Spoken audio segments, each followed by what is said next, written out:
ओम नमः शिवाय। शिव शंकर की कृपा हम सभी के तथा हमारे पूरे परिवार के ऊपर सदा बनी रहे।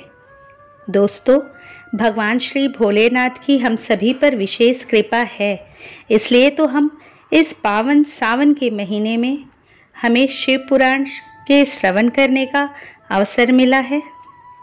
दोस्तों, कल आपने रुद्र संहिता के प्रथम खंड के 10वें अध्याय तक का श्रवण किया था। आज उसी क्रम में आगे बढ़ते हुए प्रथम खंड को समाप्त करेंगे। ओम श्री सांब शिवाय नमः। ओम श्री गणेशाय नमः। 11वां अध्याय शिव पूजन की विधि तथा फल प्राप्ति। ऋषि बोले, हे सूत जी, अब आप हम पर कृपा कर हमें ब्रह्मा जी व नारद के संवादों के अनुसार शिव पूजन की विधि बताइए, जिससे भगवान शिव प्रसन्न होते हैं। ब्राह्मण, क्षत्रिय, वैश्य और शूद्र आदि चारों वर्णों को शिव पूजन किस प्रकार करना चाहिए? आपने व्यास जी के मुख से जो सुना हो, कृपया हमें भी बताइए। महर्षियों के वचन सुनकर सूत जी ने ऋषियों द्वारा पूछे गए प्रश्नों का उत्तर देते हुए कहना आरंभ किया। सूत जी बोले, हे मुनीश्वर, जैसा आपने पूछा है वह बड़े रहस्य की बात है। मैंने इसे जैसा सुना है उसे मैं अपनी बुद्धि के अनुसार आपको सुना रहा हूँ। पूर्व काल में व्यास जी ने सनत कुमार जी से यही प्रश्न किया था। फिर उपमन्यु जी ने भी इसे सुना था और इसे भगवान श्री कृष्ण को सुनाया था। वही सब मैं अब ब्रह्मा नारद संवाद के रूप में आपको बता रहा हूँ। ब्रह्मा जी ने कहा, भगवान शिव की भक्ति सुखमय, निर्मल एवं सनातन रूप है तथा समस्त मनोवांछित फलों को देने वाली है। यह दरिद्रता, रोग, दुख तथा शत्रु द्वारा दी गई पीड़ा का नाश करने वाली है। जब तक मनुष्य भगवान शिव का पूजन नहीं करता और उनकी शरण में नहीं जाता, तब तक ही उसे दरिद्रता, दुख, रोग और शत्रु जनित पीड़ा, ये चारों प्रकार के पाप दुखी करते हैं। भगवान शिव की पूजा करते ही ये दुख समाप्त हो जाते हैं और अक्षय सुखों की प्राप्ति होती है। वह सभी भोगों को प्राप्त कर अंत में मोक्ष प्राप्त करता है। शिव जी का पूजन करने वालों को धन, संतान और सुख की प्राप्ति होती है। ब्राह्मण, क्षत्रिय, वैश्य और शूद्रों को सभी कामनाओं तथा प्रयोजनों की सिद्धि के लिए विधि अनुसार पूजा उपासना करनी चाहिए। ब्रह्म मुहूर्त में उठकर गुरु तथा शिव का स्मरण करके तीर्थों का चिंतन एवं भगवान विष्णु का ध्यान करें। फिर मेरा स्मरण चिंतन करके स्तोत्र पाठ पूर्वक शंकर जी का विधि पूर्वक नाम ले। तत्पश्चात उठकर शौच क्रिया करने के लिए दक्षिण दिशा में जाए तथा मलमूत्र त्याग करे। ब्राह्मण गुदा की शुद्धि के लिए उसमें 5 बार शुद्ध मिट्टी का लेप करे और धोए।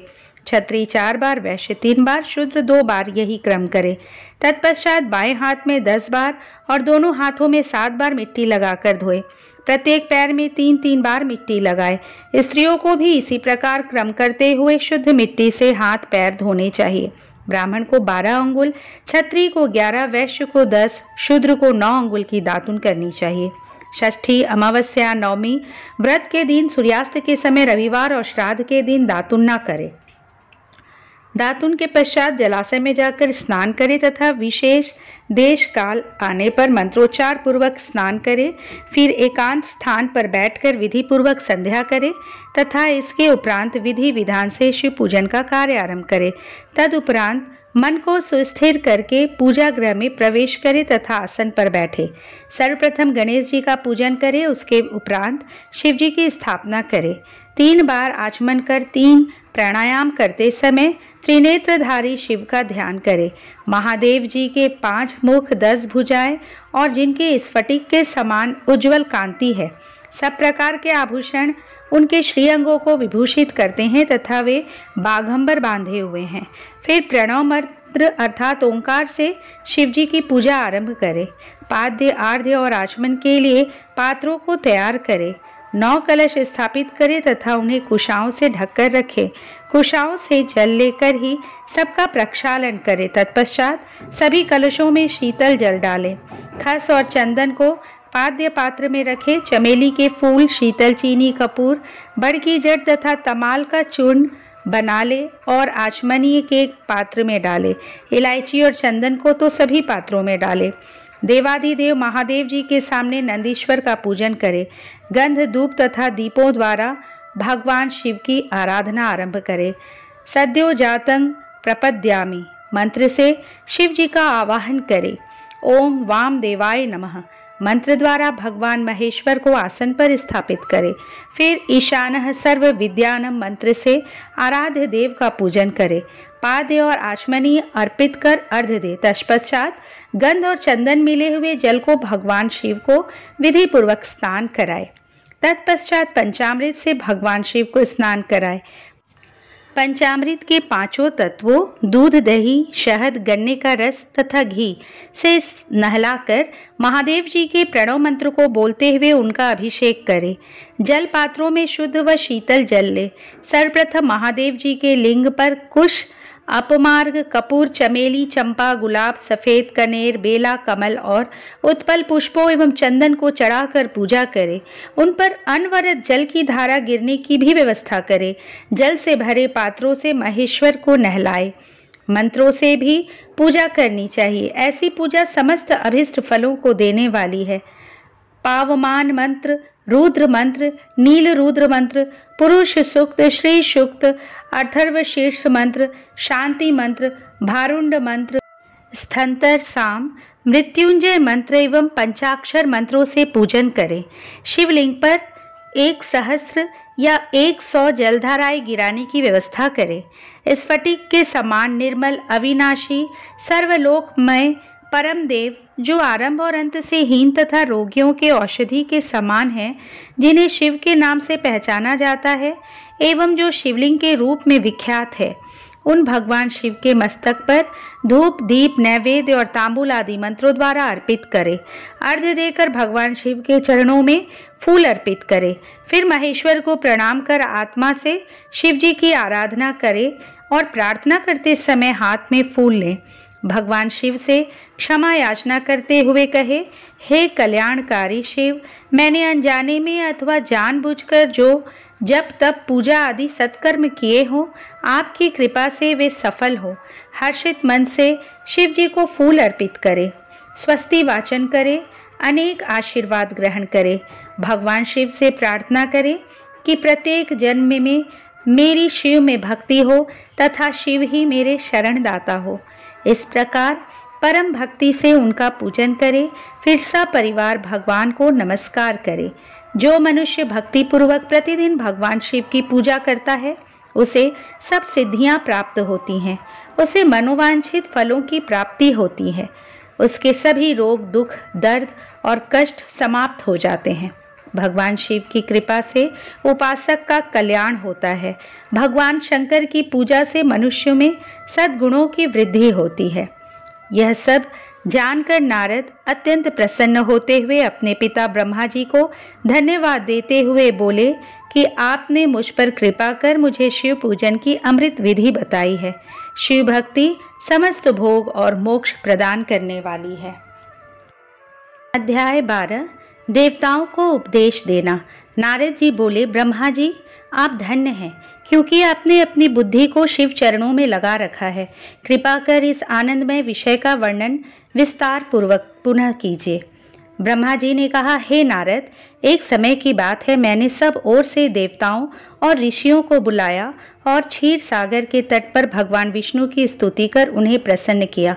भगवान विष्णु प्रसन्न होकर बोले, हे ब्रह्मा जी एवं अन्य देवगणों, आप यहाँ क्यों पधारे हैं? आपके मन में क्या इच्छा है? आप अपनी समस्या बताइए, मैं निश्चय ही उसे दूर करने का प्रयत्न करूँगा। यह सुनकर ब्रह्मा जी बोले, हे भगवान, दुखों को दूर करने के लिए किस देवता की सेवा करनी चाहिए? तब भगवान विष्णु ने उनके प्रश्न का उत्तर देते हुए कहा, हे ब्रह्मन, भगवान शिव शंकर ही सब दुखों को दूर करने वाले हैं। सुख की कामना करने वाले मनुष्य को उनकी भक्ति में सदैव लगे रहना चाहिए। उन्हीं में मन लगाए और उन्हीं का चिंतन करे। जो मनुष्य शिव भक्ति में लीन रहता है, जिसके मन में वे विराजमान है, वह मनुष्य कभी दुखी नहीं हो सकता। पूर्व जन्म में किए गए पुण्यों एवं शिव भक्ति से ही पुरुषों को सुंदर भवन, आभूषणों से विभूषित स्त्रियां, मन का संतोष, धन संपदा, स्वस्थ शरीर, पुत्र पौत्र, अलौकिक प्रतिष्ठा, स्वर्ग के सुख एवं मोक्ष प्राप्त होता है। जो स्त्री या पुरुष प्रतिदिन भक्ति पूर्वक शिवलिंग की पूजा करता है उसको हर जगह सफलता प्राप्त होती है, वह पापों के बंधन से छूट जाता है। ब्रह्मा जी एवं अन्य गणों ने भगवान विष्णु के उपदेश को ध्यानपूर्वक सुना। भगवान विष्णु को प्रणाम कर कामनाओं की पूर्ति हेतु उन्होंने शिवलिंग की प्रार्थना की। तब श्री विष्णु ने विश्वकर्मा को बुलाकर कहा, हे मुने, तुम मेरी आज्ञा से देवताओं के लिए शिवलिंगों का निर्माण करो। तब विश्वकर्मा ने मेरी और श्री हरि की आज्ञा को मानते हुए देवताओं के लिए उनके अनुसार लिंगों का निर्माण कर उन्हें प्रदान किया। मुनि श्रेष्ठ नारद, सभी देवताओं को प्राप्त शिवलिंगों के विषय में सुनो। सभी देवता अपने द्वारा प्राप्त लिंग की पूजा उपासना करते हैं। पद्म पराग मणि का लिंग इंद्र को, सोने का कुबेर को, पुखराज का धर्मराज को, श्याम वर्ण का वरुण को, इंद्र नीलमणि का विष्णु को और ब्रह्मा जी हेमलय लिंग को प्राप्त कर उसका भक्ति पूर्वक पूजन करते हैं। इसी प्रकार विश्वदेव चांदी के लिंग की और वसुगण पीतल के बने लिंग की भक्ति करते हैं। पीतल का अश्विनी कुमारों को, स्फटिक का लक्ष्मी को, तांबे का आदित्यों को और मोती का लिंग चंद्रमा को प्रदान किया गया है। व्रजलिंग ब्राह्मणों के लिए व मिट्टी का लिंग ब्राह्मणों की स्त्रियों के लिए है। मयासुर चंदन द्वारा बने लिंग का और नागों द्वारा मूंगे के बने शिवलिंग का आदर पूर्वक पूजन किया जाता है। देवी मक्खन के बने लिंग की अर्चना करती हैं। योगी जन भस्ममय लिंग की, यक्षगण दधी से निर्मित लिंग की, छाया देवी आटे के लिंग और ब्रह्म पत्नी रत्नमय शिवलिंग की पूजा करती है। बाणासुर पार्थिव लिंग की पूजा करता है। भगवान विष्णु ने देवताओं को उनके हित के लिए शिवलिंग के साथ पूजन विधि भी बताई। देवताओं के वचनों को सुनकर मेरे हृदय में हर्ष की अनुभूति हुई। मैंने लोगों का कल्याण करने वाली शिव पूजा की उत्तम विधि बताई। यह शिव भक्ति समस्त अभीष्ट फलों को प्रदान करने वाली है। इस प्रकार लिंगों के विषय में बताकर ब्रह्मा जी ने शिवलिंग व शिव भक्ति की महिमा का वर्णन किया। शिव पूजन भोग और मोक्ष प्रदान करता है। मनुष्य जन्म उच्च कुल में प्राप्त करना अत्यंत दुर्लभ है, इसलिए मनुष्य रूप में जन्म लेकर मनुष्य को शिव भक्ति में लीन रहना चाहिए। शास्त्रों के द्वारा बताए गए मार्ग का अनुसरण करते हुए जाति के नियमों का पालन करते हुए कर्म करे, संपत्ति के अनुसार दान आदि दे, जप तप यज्ञ और ध्यान करे। ध्यान के द्वारा ही परमात्मा का साक्षात्कार होता है। भगवान शंकर अपने भक्तों के लिए सदा उपलब्ध रहते हैं। जब तक ज्ञान की प्राप्ति ना हो तब तक कर्मों से ही आराधना करे। इस संसार में जो जो वस्तु सत असत रूप में दिखती है अथवा सुनाई देती है वह परब्रह्म शिव रूप है। तत्व ज्ञान न होने तक देव की मूर्ति का पूजन करे। अपनी जाति के लिए अपनाए गए कर्म का प्रयत्न पूर्वक पालन करे। आराध्य देव का पूजन श्रद्धापूर्वक करे, क्योंकि पूजन और दान से ही हमारी सभी विघ्न व बाधाएं दूर होती हैं। जिस प्रकार मैले कपड़े पर रंग अच्छे से नहीं चढ़ता परंतु साफ कपड़े पर अच्छी तरह से रंग चढ़ता है, उसी प्रकार देवताओं की पूजा अर्चना से मनुष्य का शरीर पूर्णतया निर्मल हो जाता है। उस पर ज्ञान का रंग चढ़ता है और वह भेदभाव आदि बंधनों से छूट जाता है। बंधनों से छूटने पर उसके सभी दुख दर्द समाप्त हो जाते हैं और मोह माया से मुक्त मनुष्य शिव पद प्राप्त कर लेता है। मनुष्य जब तक गृहस्थ आश्रम में रहे तब तक सभी देवताओं में श्रेष्ठ भगवान शंकर की मूर्ति का प्रेम पूर्वक पूजन करे। भगवान शंकर ही सभी देवताओं के मूल है, उनकी पूजा से बढ़कर कुछ भी नहीं है। जिस प्रकार वृक्ष की जड़ में पानी से सींचने पर जड़ एवं शाखाएं सभी तृप्त हो जाती हैं, उसी प्रकार भगवान शिव की भक्ति है। अतः मनोवांछित फलों की प्राप्ति के लिए शिव जी की पूजा करनी चाहिए। अभीष्ट फलों की प्राप्ति तथा सिद्धि के लिए समस्त प्राणियों को सदैव लोक कल्याणकारी भगवान शिव का पूजन करना चाहिए।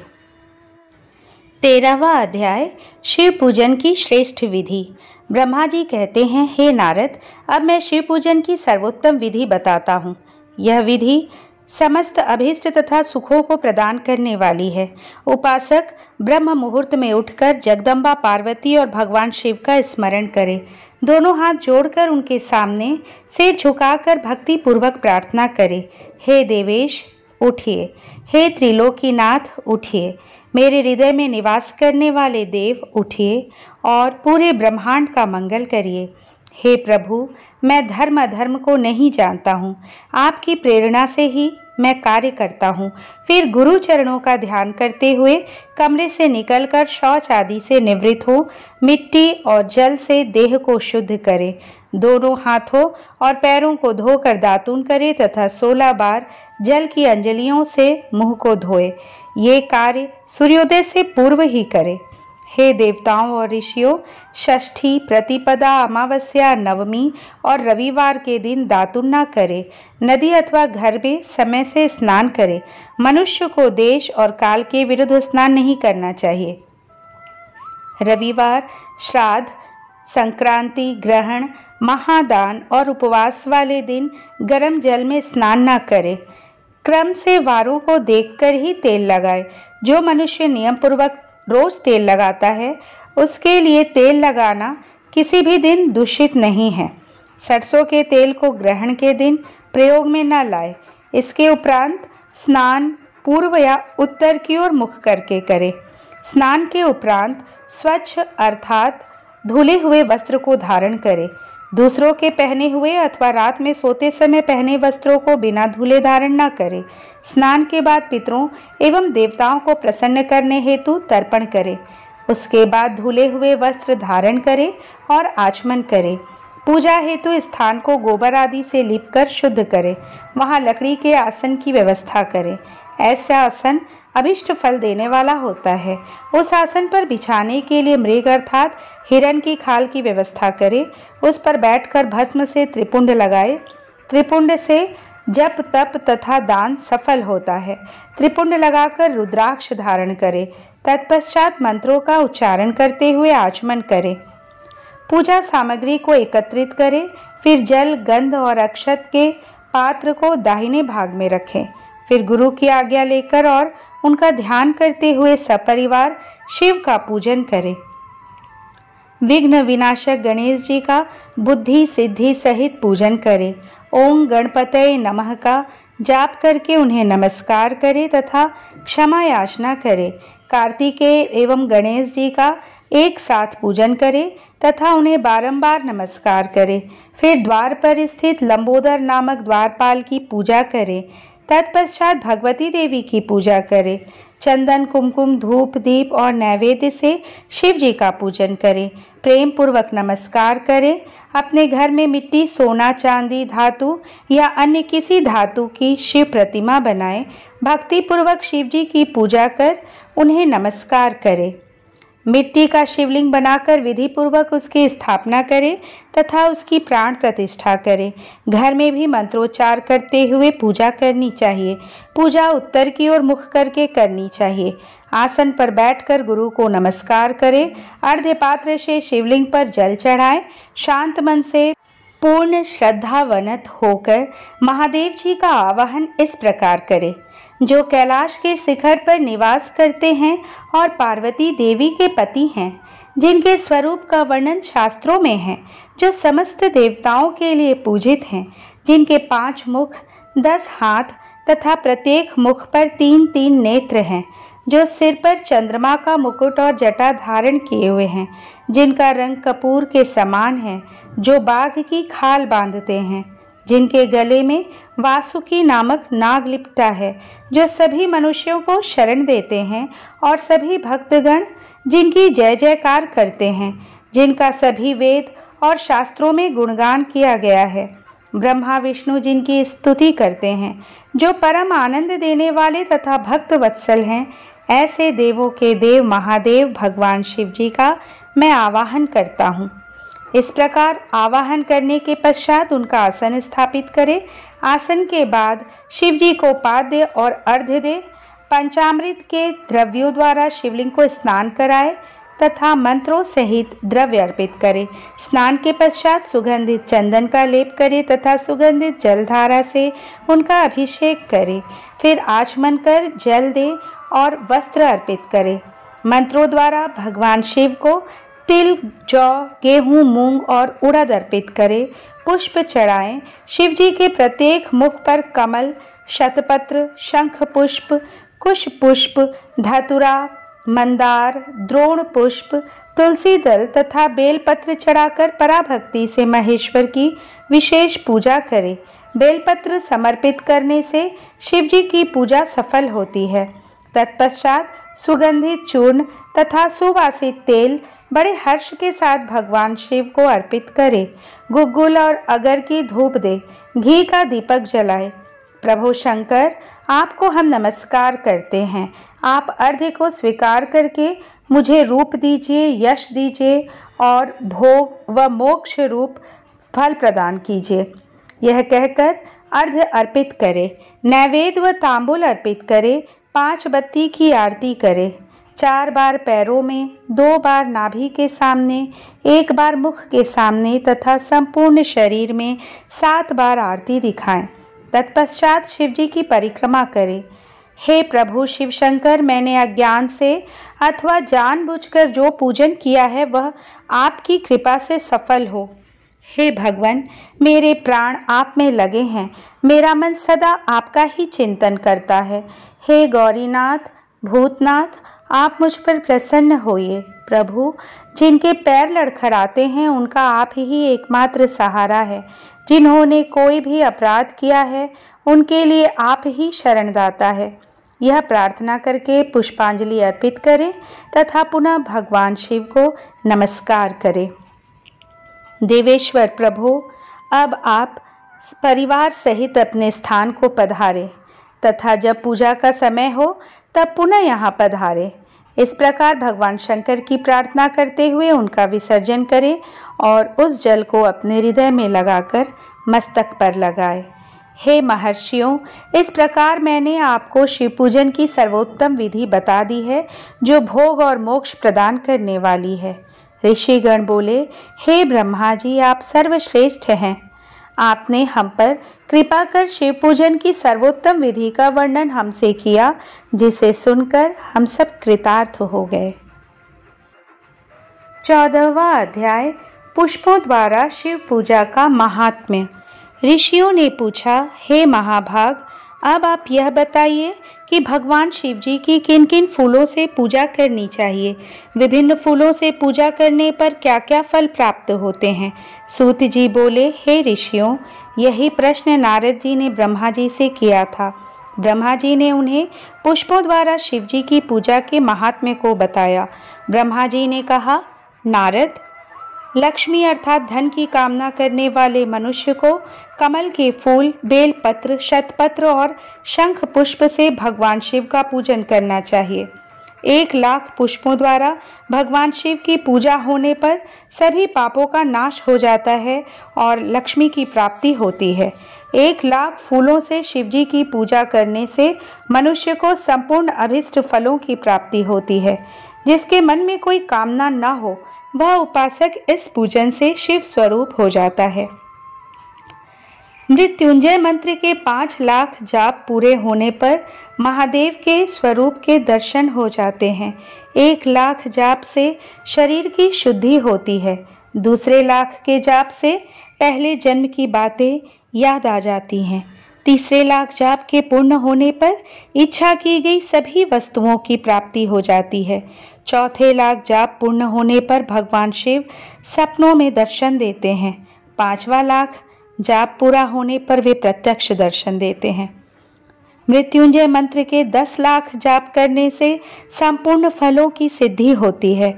मोक्ष की कामना करने वाले मनुष्य को 1,00,000 दर्भों अर्थात दूर्वा से शिव पूजन करना चाहिए। आयु वृद्धि की इच्छा करने वाले मनुष्य को 1,00,000 दुर्वाओं द्वारा पूजन करना चाहिए। पुत्र प्राप्ति की इच्छा रखने वाले मनुष्य को 1,00,000 धतुरों के फूलों से पूजा करनी चाहिए। पूजन में लाल डंठल वाले धतूरे को शुभदायक माना जाता है। यश प्राप्ति के लिए 1 लाख अगस्त्य के फूलों से पूजा करनी चाहिए। तुलसी दल द्वारा शिवजी की पूजा करने से भोग और मोक्ष की प्राप्ति होती है। अड़हुल अर्थात जवा कुसुम के 1 लाख फूलों से पूजा करने पर शत्रुओं की मृत्यु होती है। 1 लाख करवीर के फूलों से शिव पूजन करने पर समस्त रोगों का नाश हो जाता है। दोपहरिया के फूलों के पूजन से आभूषण तथा चमेली के फूलों से पूजन करने से वाहन की प्राप्ति होती है। अलसी के फूलों से शिव पूजन करने से विष्णु जी भी प्रसन्न होते हैं। बेलों के फूलों से अर्घ्य देने पर अच्छे जीवन साथी की प्राप्ति होती है। जूही के फूलों से पूजन करने पर घर में धन संपदा का वास होता है तथा अन्न के भंडार भर जाते हैं। कनेर के फूलों से पूजा करने पर वस्त्रों की प्राप्ति होती है। सेदुआरी और शेफालिका के फूलों से पूजन करने पर मन निर्मल हो जाता है। हार श्रृंगार के फूलों से पूजन करने पर सुख संपत्ति की वृद्धि होती है। राई के 1 लाख फूलों से पूजन करने पर शत्रु मृत्यु को प्राप्त होता है। चंपा और केवड़े के फूलों से शिव पूजन नहीं करना चाहिए। ये दोनों फूल महादेव के पूजन के लिए अयोग्य होते हैं। इसके अलावा सभी फूलों का पूजा में उपयोग किया जा सकता है। महादेव जी पर चावल चढ़ाने से लक्ष्मी की प्राप्ति होती है। ये चावल अखंडित होने चाहिए। उन्हें विधि पूर्वक अर्पित करें। रुद्र प्रधान मंत्र से पूजन करते हुए शिवलिंग पर वस्त्र अर्पित करें। गंध पुष्प और श्रीफल चढ़ाकर धूप दीप से पूजन करने से पूजा का पूरा फल प्राप्त होता है। उसी प्रांगण में 12 ब्राह्मणों को भोजन कराए। इससे सांगोपांग पूजा संपन्न होती है। 1 लाख तिलों से शिवजी का पूजन करने पर समस्त दुखों और क्लेशों का नाश होता है। जौ के दाने चढ़ाने पर स्वर्गीय सुख की प्राप्ति होती है। गेहूं के बने भोजन से 1,00,000 बार शिव पूजन करने से संतान की प्राप्ति होती है। मूंग से पूजन करने पर उपासक को धर्म, अर्थ और काम भोग की प्राप्ति होती है तथा वह पूजा समस्त सुखों को देने वाली है। उपासक को निष्काम होकर मोक्ष की प्राप्ति के लिए भगवान शिव की पूजा करनी चाहिए। भक्ति भाव से विधि पूर्वक शिव की पूजा करके जलधारा समर्पित करनी चाहिए। शतरुद्री मंत्र से एकादश रुद्र जप, सूक्त, षडंग, महामृत्युंजय और गायत्री मंत्र में नमः लगाकर नामों से अथवा प्रणव ओम मंत्र द्वारा शास्त्रोक्त मंत्र से जलधारा शिवलिंग पर चढ़ाए। धारा पूजन से संतान की प्राप्ति होती है। सुख और संतान की वृद्धि के लिए जलधारा का पूजन उत्तम होता है। उपासक को भस्म धारण प्रेम पूर्वक शुभ एवं दिव्य द्रव्यों द्वारा शिव पूजन कर उनके सहस्त्र नामों का जाप करते हुए शिवलिंग पर घी की धारा चढ़ानी चाहिए। इससे वंश का विस्तार होता है। 10,000 मंत्रों द्वारा इस प्रकार किया गया पूजन रोगों को समाप्त करता है तथा मनोवांछित फल की प्राप्ति होती है। नपुंसक पुरुष को शिवजी का पूजन घी से करना चाहिए। ब्राह्मणों को भोजन कराना चाहिए और प्रजापत्य का व्रत रखना चाहिए। बुद्धिहीन मनुष्य को दूध में शक्कर मिलाकर इसकी धारा शिवलिंग पर चढ़ानी चाहिए। इससे भगवान प्रसन्न होकर उत्तम बुद्धि प्रदान करते हैं। यदि मनुष्य का मन उदास रहता हो, जी उचट जाए, कहीं भी प्रेम न रहे, दुख बढ़ जाए तथा घर में सदैव लड़ाई रहती है, तो मनुष्यों को शक्कर मिश्रित दूध 10,000 मंत्रों का जाप करते हुए शिवलिंग को अर्पित करना चाहिए। खुशबू वाला तेल चढ़ाने पर भोगों की वृद्धि होती है। यदि शिवजी पर शहद चढ़ाया जाए तो टीबी जैसा रोग भी समाप्त हो जाता है। शिवजी को गन्ने का रस चढ़ाने से आनंद की प्राप्ति होती है। गंगा जल को चढ़ाने से भोग और मोक्ष की प्राप्ति होती है। उपरोक्त वस्तुओं को अर्पित करते समय मृत्युंजय मंत्र के 10,000 जाप करने चाहिए और 11 ब्राह्मणों को भोजन कराना चाहिए। इस प्रकार शिवजी की विधि सहित पूजा करने से पुत्र पौत्र आदि सहित सब सुखों को भोग कर अंत में शिवलोक की प्राप्ति होती है। 15वां अध्याय सृष्टि का वर्णन। नारद जी ने पूछा, हे पितामह, आपने बहुत सी ज्ञान बढ़ाने वाली उत्तम बातों को सुनाया। कृपया करके इसके अलावा और भी जो आप सृष्टि एवं उससे संबंधित लोगों के बारे में जानते हैं, हमें बताने की कृपा करें। ब्रह्मा जी बोले, मुने, हमें आदेश देकर जब महादेव जी अंतर्धान हो गए तो मैं उनकी आज्ञा का पालन करते हुए ध्यान मग्न होकर अपने कर्तव्यों के विषय में सोचने लगा। उस समय भगवान श्री हरि विष्णु से ज्ञान प्राप्त कर मैंने सृष्टि की रचना करने का निश्चय किया। भगवान विष्णु मुझे आवश्यक उपदेश देकर वहां से चले गए। भगवान शिव की कृपा से ब्रह्मांड से बाहर बैकुंठ धाम में जा पहुँचे और वहीं निवास करने लगे। सृष्टि की रचना करने के उद्देश्य से मैंने भगवान शिव और विष्णु का स्मरण करके जल को हाथ में लेकर ऊपर की ओर उछाला। इससे वहां एक अंड प्रकट हुआ जो 24 तत्वों का समूह कहा जाता है। वह विराट आकार वाला अंड जड़ रूप में था। उसे चेतनता प्रदान करने हेतु मैं कठोर तप करने लगा और 12 वर्षों तक तप करता रहा। तब श्री हरि विष्णु स्वयं प्रकट हुए और प्रसन्नता पूर्वक बोले। श्री विष्णु ने कहा, ब्रह्मन, मैं तुम पर प्रसन्न हूँ। जो इच्छा हो वह वर मांग लो।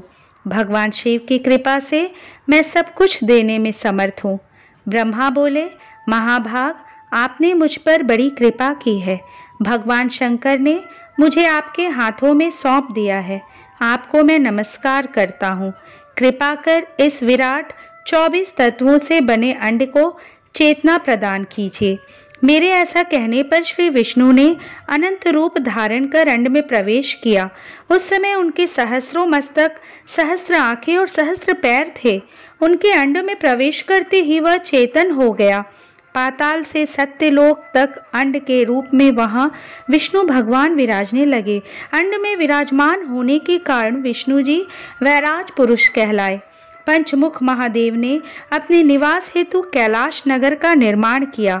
देवर्षे, संपूर्ण ब्रह्मांड का नाश होने पर भी बैकुंठ और कैलाश अमर रहेंगे, अर्थात इनका नाश नहीं हो सकता। महादेव की आज्ञा से ही मुझ में सृष्टि की रचना करने की इच्छा उत्पन्न हुई है। अनजाने में ही मुझसे तमोगुणी सृष्टि की उत्पत्ति हुई, जिसे अविद्या पंचक कहते हैं। उसके पश्चात भगवान शिव की आज्ञा से स्थावर संज्ञक वृक्ष, जिसे पहला सर्ग कहते हैं, का निर्माण हुआ, परंतु पुरुषार्थ का साधक नहीं था। अतः दूसरा सर्ग तिर्यक स्त्रोता प्रकट हुआ। यह दुखों से भरा हुआ था। तब ब्रह्मा जी द्वारा ऊर्ध्व स्रोता नामक तीसरे सर्ग की रचना की गई। यह सात्विक सर्ग देव सर्ग के नाम से प्रसिद्ध हुआ। यह सर्ग सत्यवादी तथा परम सुखदायक है। इसकी रचना के उपरांत मैंने पुनः शिव चिंतन आरंभ कर दिया।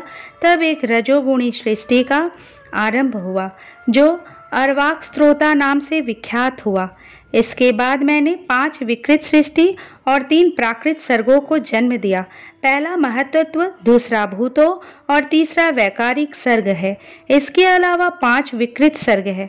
दोनों को मिलाकर कुल 8 सर्ग होते हैं। 9वां कौमार सर्ग है, जिससे सनत सनंदन कुमारों की रचना हुई है। सनत आदि मेरे 4 मानस पुत्र हैं जो ब्रह्मा के समान हैं। वे महान व्रत का पालन करने वाले हैं। वे संसार से विमुख एवं ज्ञानी हैं। उनका मन शिव चिंतन में लगा रहता है। मुनि नारद, मेरी आज्ञा पाकर भी उन्होंने सृष्टि के कार्य में मन नहीं लगाया। इससे मुझ में क्रोध प्रवेश कर गया। तब भगवान विष्णु ने मुझे समझाया और भगवान शिव की तपस्या करने के लिए कहा। मेरी घोर तपस्या से मेरी भौहों और नाक के मध्य भाग से महेश्वर की 3 मूर्तियां प्रकट हुई, जो पूर्णांश, सर्वेश्वर एवं दया सागर थीं। और भगवान शिव का अर्धनारीश्वर रूप प्रकट हुआ। जन्म मरण से रहित परम तेजस्वी सर्वज्ञ नीलकंठ साक्षात उमावल्लभ भगवान महादेव के साक्षात दर्शन कर मैं धन्य हो गया। मैंने भक्ति भाव से उन्हें प्रणाम किया और उन्हें प्रसन्न करने के लिए उनकी स्तुति करने लगा। तब मैंने उनसे जीवों की रचना करने की प्रार्थना की। मेरी प्रार्थना स्वीकारते हुए देवाधिदेव भगवान शिव ने रुद्रगणों की रचना की। तब मैंने उनसे पुनः कहा, देवेश्वर शिव शंकर, अब आप संसार की मोह माया में लिप्त ऐसे जीवों की रचना करें जो मृत्यु और जन्म के बंधन में बंधे हो। यह सुनकर महादेव जी हंसते हुए कहने लगे।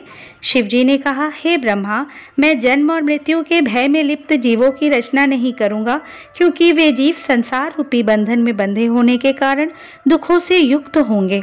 मैं सिर्फ उनका उद्धार करूंगा, उन्हें परम ज्ञान प्रदान कर उनके ज्ञान का विकास करूंगा। हे प्रजापते, उन जीवों की रचना आप करें। मोह माया से बंधनों में बंधे इस प्रकार के जीवों की सृष्टि करने पर भी आप इस माया में नहीं बंधेंगे। मुझसे इस प्रकार कहकर महादेव शिव शंकर अपने पार्षदों के साथ वहां से अंतर्धान हो गए। अध्याय 16 सृष्टि की उत्पत्ति।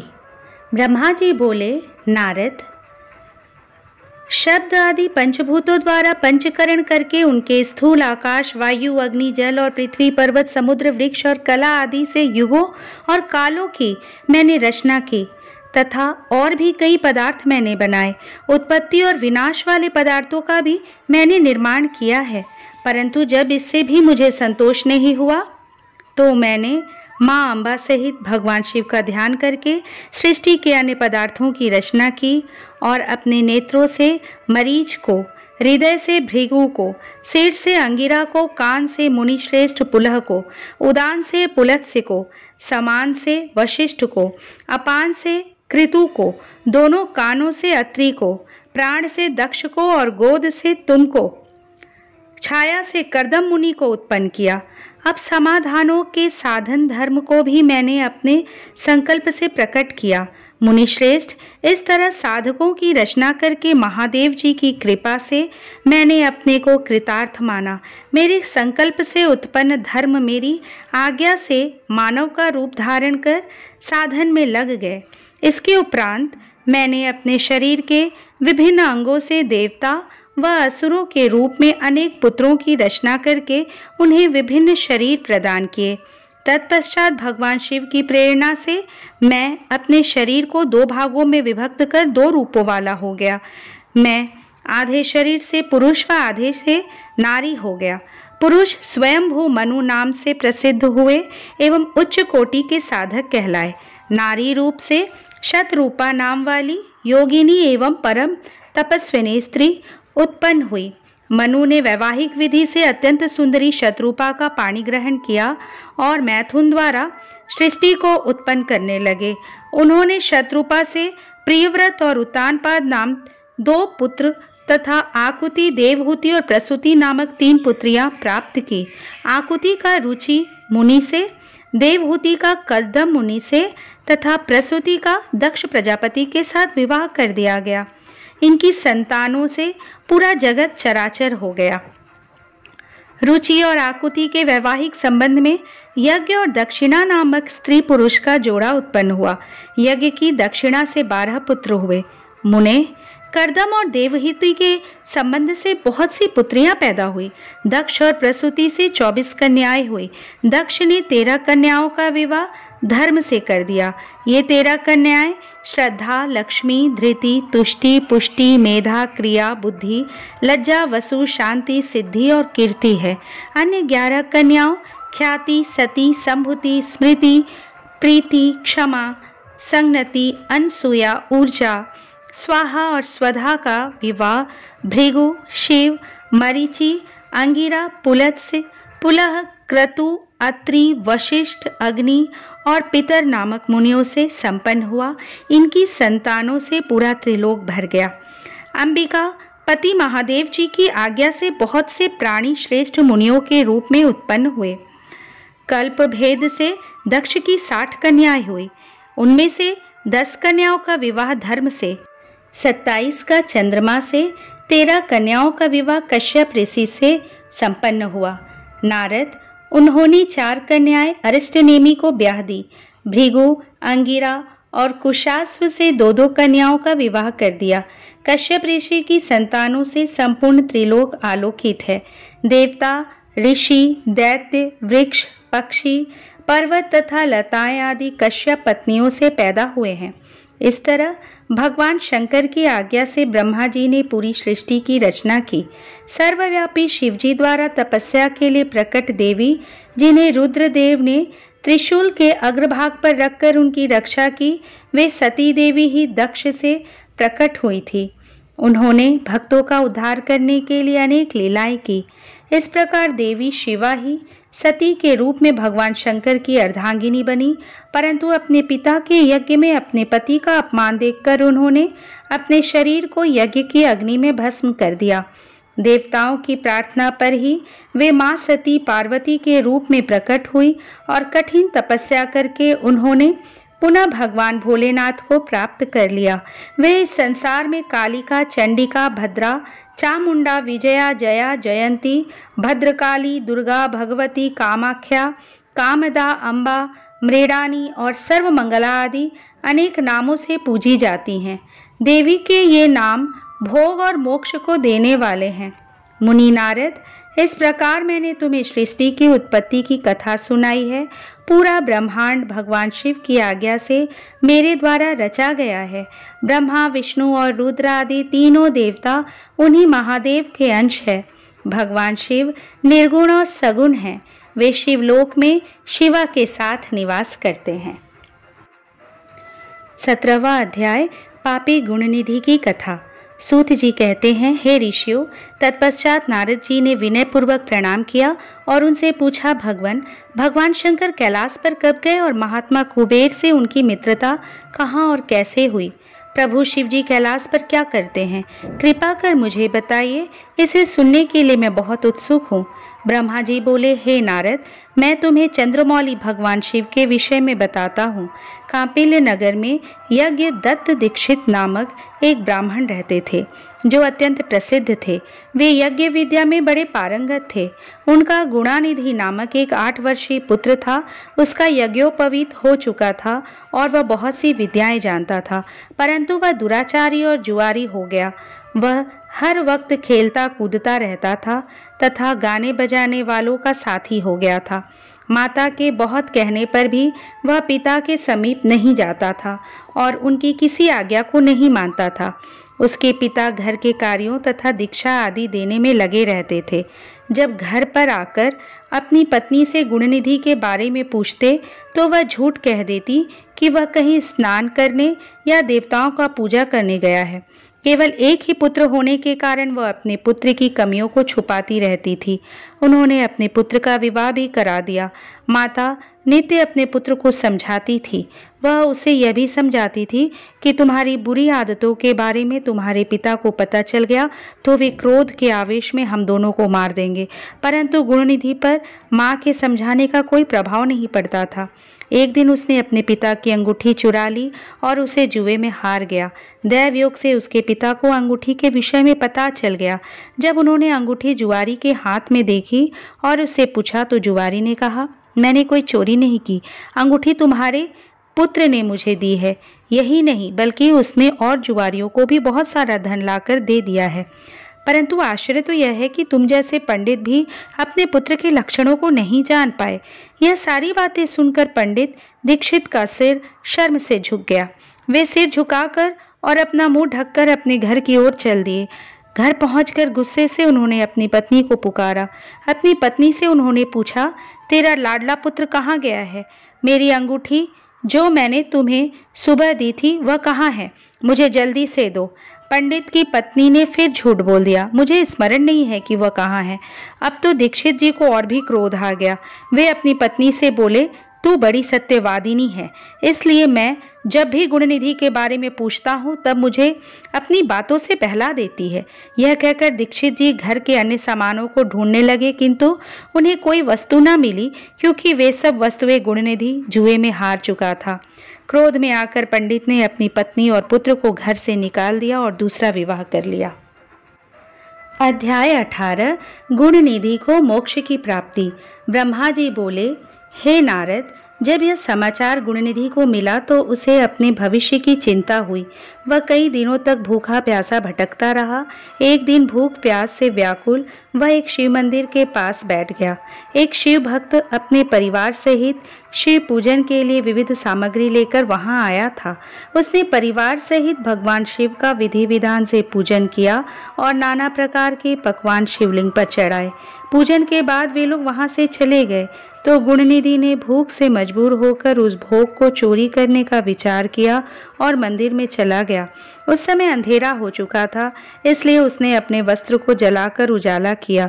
यह मानो उसने भगवान शिव के सम्मुख दीप जलाकर दीपदान किया था। जैसे ही वह सब भोग उठाकर भागने लगा, उसके पैरों की धमक से लोगों को पता चल गया कि उसने मंदिर में चोरी की है। सभी उसे पकड़ने के लिए दौड़े और उसका पीछा करने लगे।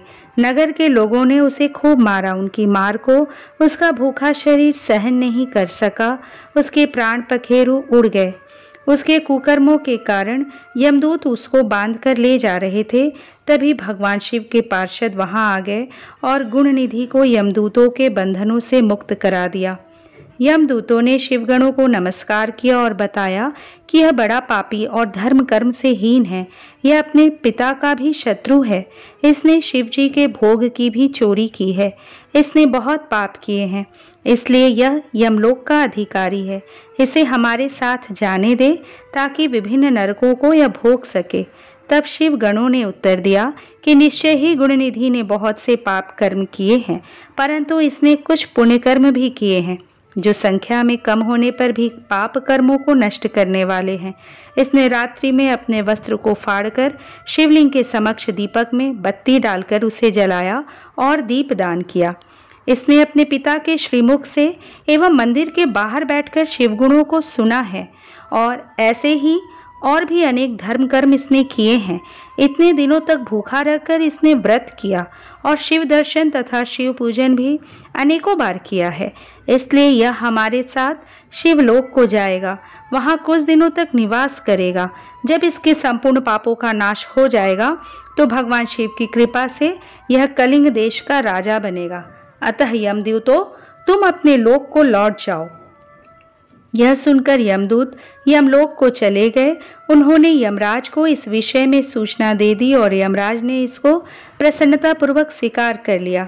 तत्पश्चात गुणनिधि नामक ब्राह्मण को लेकर शिवगण शिवलोक को चल दिए। कैलाश पर भगवान शिव और देवी उमा विराजमान थे। उसे उनके सामने लाया गया। गुणनिधि ने भगवान शिव उमा की चरण वंदना की और उनकी स्तुति की। उसने महादेव से अपने किए कर्मों के बारे में क्षमा याचना की। भगवान ने उसे क्षमा प्रदान कर दी।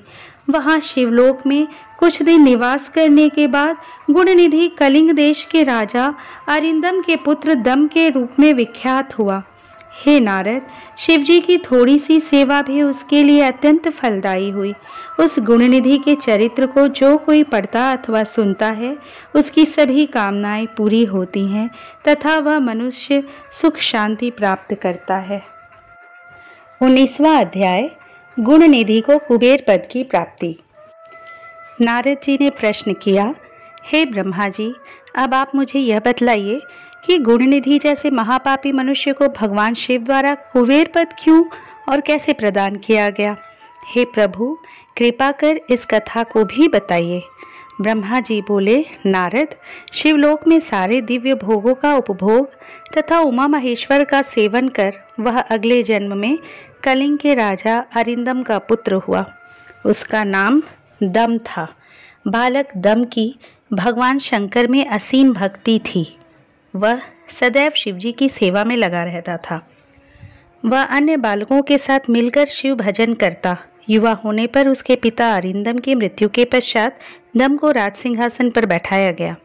राजा दम सब ओर शिव धर्म का प्रचार और प्रसार करने लगे। वे सभी शिवालयों में दीप दान करते थे। उनकी शिवजी में अनन्य भक्ति थी। उन्होंने अपने राज्य में रहने वाले सभी ग्रामाध्यक्षों को यह आज्ञा दी थी कि शिव मंदिर में दीपदान करना सबके लिए अनिवार्य है। अपने गांव के आसपास जितने शिवालय हैं, वहां सदा दीप जलाना चाहिए। राजा दम ने आजीवन शिव धर्म का पालन किया। इस तरह वह बड़े धर्मात्मा कहलाए। उन्होंने शिवालयों में बहुत से दीप जलवाए। इसके फलस्वरूप वे दीपों की प्रभा के आश्रय हो मृत्योपरांत अलकापुरी के स्वामी बने। ब्रह्मा जी बोले, हे नारद, भगवान शिव का पूजन व उपासना महान फल देने वाली है।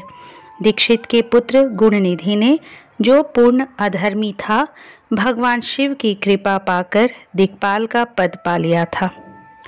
अब मैं तुम्हें उसकी भगवान शिव के साथ मित्रता के विषय में बताता हूँ। नारद, बहुत पहले की बात है। मेरे मानस पुत्र पुलत्स्य से विश्रवा का जन्म हुआ और विश्रवा के पुत्र कुबेर हुए। उन्होंने पूर्व काल में बहुत कठोर तप किया। उन्होंने विश्वकर्मा द्वारा रचित अलकापुरी का उपभोग किया। मेघवाहन कल्प के आरंभ होने पर वे कुबेर के रूप में घोर तप करने लगे।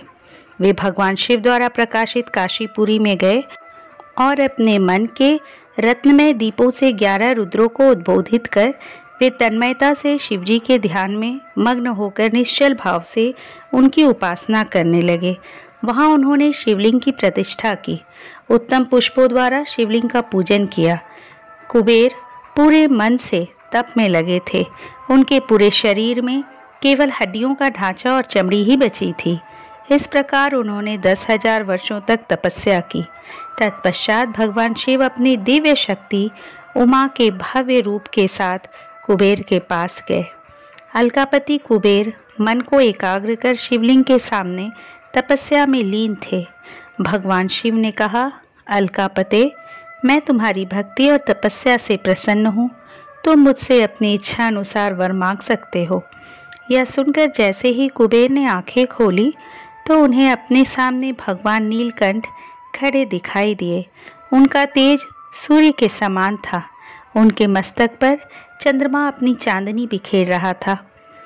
उनके तेज से कुबेर की आंखें चौंधिया गई। तत्काल उन्होंने अपनी आंखें बंद कर ली। वे भगवान शिव से बोले, भगवान, मेरे नेत्रों को वह शक्ति दीजिए जिससे मैं आपके चरणारविंदों को दर्शन कर सकूं।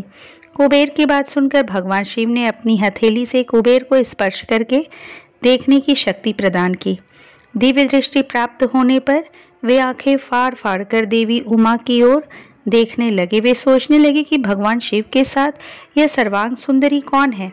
इसने ऐसा कौन सा तप किया है जो इसे भगवान शिव की कृपा से उनका सामीप्य रूप और सौभाग्य प्राप्त हुआ है? वे देवी उमा को निरंतर देखते जा रहे थे।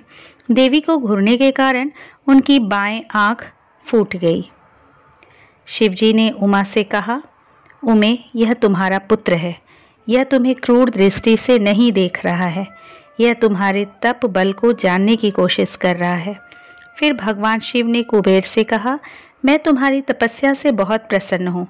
मैं तुम्हें वर देता हूँ कि तुम समस्त निधियों और गुह्य शक्तियों के स्वामी हो जाओ। सुव्रतों, यक्षों और किन्नरों के अधिपति होकर धन के दाता बनो। मेरी तुमसे सदा मित्रता रहेगी और मैं तुम्हारे पास सदा निवास करूंगा, अर्थात तुम्हारे स्थान अलकापुरी के पास ही मैं निवास करूंगा। कुबेर, अब तुम अपनी माता उमा के चरणों में प्रणाम करो। यही तुम्हारी माता है। ब्रह्मा जी कहते हैं, नारद, इस प्रकार भगवान शिव ने देवी से कहा, हे देवी, यह आपके पुत्र के समान है, इस पर अपनी कृपा करो। यह सुनकर उमा देवी बोली, वत्स, तुम्हारी भगवान शिव में सदैव निर्मल भक्ति बनी रहे। बाईं आंख फूट जाने पर तुम एक ही पिंगल नेत्र से युक्त रहो। महादेव जी ने जो वर तुम्हें प्रदान किए हैं वे सुलभ हैं। मेरे रूप से ईर्ष्या के कारण तुम कुबेर नाम से प्रसिद्ध होगे। कुबेर को वर देकर भगवान शिव और देवी उमा अपने धाम को चले गए। इस प्रकार भगवान शिव और कुबेर में मित्रता हुई और वे अलकापुरी के निकट कैलाश पर्वत पर निवास करने लगे। नारद जी ने कहा, ब्रह्मा जी, आप धन्य हैं। आपने मुझ पर कृपा कर मुझे समृद्ध कथा के बारे में बताया। निश्चय ही शिव भक्ति दुखों को दूर कर समस्त सुख प्रदान करने वाली है। 20वां अध्याय, भगवान शिव का कैलाश पर्वत पर गमन। ब्रह्मा जी बोले, हे नारद मुनि, कुबेर के कैलाश पर्वत पर तप करने से वहां पर भगवान शिव का शुभ आगमन हुआ। कुबेर को वर देने वाले विश्वेश्वर शिव जब निधिपति होने का वर देकर अंतर्धान हो गए, तब उनके मन में विचार आया कि मैं अपने रुद्र रूप में, जिसका जन्म ब्रह्मा जी के ललाट से हुआ है और जो संहारक है, कैलाश पर्वत पर निवास करूंगा। शिव की इच्छा से कैलाश जाने के इच्छुक रुद्रदेव ने बड़े जोर जोर से अपना डमरू बजाना शुरू कर दिया। वह ध्वनि उत्साह बढ़ाने वाली थी। डमरू की ध्वनि तीनों लोकों में गूंज रही थी। उस ध्वनि में सुनने वालों को अपने पास आने का आग्रह था। उस डमरू ध्वनि को सुनकर ब्रह्मा, विष्णु आदि सभी देवता, ऋषि मुनि, वेद शास्त्रों को जानने वाले सिद्ध लोग बड़े उत्साहित होकर कैलाश पर्वत पर पहुंचे। भगवान शिव के सारे पार्षद और गणपाल जहाँ भी थे, वे कैलाश पर्वत पर पहुंचे। साथ ही असंख्य गणों सहित अपनी लाखों करोड़ों भयावनी भूत प्रेतों की सेना के साथ स्वयं शिवजी भी वहां पहुंचे। सभी गणपाल सहस्त्रों भुजाओं से युक्त थे। उनके मस्तक पर जटाएं थी। सभी चंद्रचूड़, नीलकंठ और त्रिलोचन थे। हार, कुंडल, केयूर तथा मुकुट से वे अलंकृत थे। भगवान शिव ने विश्वकर्मा को कैलाश पर्वत पर निवास बनाने की आज्ञा दी। अपने व अपने भक्तों के रहने के लिए योग्य आवास तैयार करने का आदेश दिया। विश्वकर्मा ने आज्ञा पाते ही अनेकों प्रकार के सुंदर निवास स्थान वहां बना दिए। उत्तम मुहूर्त में उन्होंने वहां प्रवेश किया। इस मधुर बेला पर सभी देवताओं, ऋषि मुनियों और सिद्धों सहित ब्रह्मा और विष्णु जी ने शिवजी व उमा का अभिषेक किया। विभिन्न प्रकार से उनकी पूजा अर्चना और स्तुति की। प्रभु की आरती उतारी। उस समय आकाश में फूलों की वर्षा हुई। इस समय चारों ओर भगवान शिव तथा देवी उमा की जय जयकार हो रही थी। सभी की स्तुति से प्रसन्न होकर भगवान शिव ने उन्हें उनकी इच्छा के अनुसार वरदान दिया तथा उन्हें अभीष्ट और मनोवांछित वस्तुएं भेंट की। तत्पश्चात भगवान शंकर की आज्ञा लेकर सभी देवता अपने अपने निवास को चले गए। कुबेर भी भगवान शिव की आज्ञा पाकर अपने स्थान अलकापुरी को चले गए। तत्पश्चात भगवान शंभु वहां निवास करने लगे। वे योग साधना में लीन होकर ध्यान में मग्न रहते। कुछ समय तक वहां अकेले निवास करने के बाद उन्होंने दक्ष कन्या देवी सती को पत्नी के रूप में प्राप्त कर लिया। देवर्षि अब रुद्र भगवान देवी सती के साथ वहां सुखपूर्वक विहार करने लगे। हे नारद, इस प्रकार मैंने तुम्हें भगवान शिव के रुद्र अवतार का वर्णन और उनके कैलाश पर आगमन की उत्तम कथा सुनाई है। तुम्हें शिवजी व कुबेर की मित्रता और भगवान शिव के विभिन्न लीलाओं के विषय में बताया है। उनकी भक्ति तीनों लोकों का सुख प्रदान करने वाली तथा मनोवांछित फलों को देने वाली है। इस लोक में ही नहीं, परलोक में भी सद्गति प्राप्त होती है। इस कथा को जो भी मनुष्य एकाग्र होकर सुनता या पढ़ता है, वह इस लोक में सुख और भोगों को पाकर मोक्ष को प्राप्त होता है। नारद जी ने ब्रह्मा जी का धन्यवाद किया और उनकी स्तुति की। वे बोले कि प्रभु, आपने मुझे इस अमृत कथा को सुनाया है। आप महाज्ञानी हैं। आप सभी की इच्छाओं को पूर्ण करते हैं। मैं आपका आभारी हूँ। शिव चरित्र जैसा श्रेष्ठ ज्ञान आपने मुझे दिया है। हे प्रभु, मैं आपको बारंबार नमन करता हूँ। इस तरह शिव महापुराण की कथा श्रवण के क्रम में आज हमने रुद्र संहिता के प्रथम खंड सृष्टि खंड का श्रवण किया है। कल हम रुद्र संहिता के दूसरे खंड सती खंड का श्रवण करेंगे। दोस्तों, ये वीडियो अच्छी लगी हो तो लाइक कीजिए, अपने दोस्तों रिश्तेदारों को शेयर भी कीजिए और इस चैनल को अगर अब तक आपने सब्सक्राइब नहीं किया है तो प्लीज़ सब्सक्राइब कर लीजिए। भगवान भोलेनाथ और माता पार्वती की कृपा हम सभी के ऊपर सदा बनी रहे, इसी मंगल कामना के साथ आज की वीडियो को यहीं विराम देती हूँ। हर हर महादेव।